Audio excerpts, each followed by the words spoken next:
एक मर्तबा हजरत ईसा अलैहिस्सलाम अपने हवारियों के साथ सफर कर रहे थे। तभी उनके हवारियों ने कहा, ए इब्ने मरियम, क्या आपका रब आसमान से हमारे लिए खाना उतार सकता है? यह सुनकर हजरत ईसा अलैहिस्सलाम ने फरमाया, अगर तुम मोमिन हो तो अल्लाह से डरो। लेकिन उन्होंने कहा, हम तो सिर्फ अपने ईमान को और मजबूत करने के लिए यह मांग रहे हैं ताकि अल्लाह की कुदरत को देखें और हमारा दिल इत्मीनान पाए। यह सुनकर हजरत ईसा अलैहिस्सलाम ने अल्लाह से दुआ की, ऐ हमारे रब, हमारे लिए आसमान से एक दस्तरख्वान नाजिल कर जो हमारे पहले और बाद के लोगों के लिए एक निशानी बन जाए।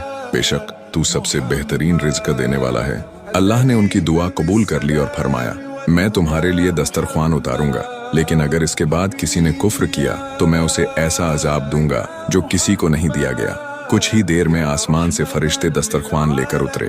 उसमें 7 मछलियां और 7 रोटियां थीं। कुछ रिवायतों में आता है कि उसमें एक बड़ी पकी हुई मछली, तरह तरह की सब्जियां, रोटियां, शहद, घी, पनीर और गोश्त मौजूद था। हवारियों में से एक, जिसका नाम समुंद था, ने पूछा, ए अल्लाह के नबी, क्या यह दस्तरख्वान दुनिया के खाने में से है या आसमान के खाने में से? हजरत ईसा अलैहिस्सलाम ने फरमाया, यह ना दुनिया का खाना है ना आसमान का, ये तुम्हारे रब ने खास तुम्हारे लिए भेजा है।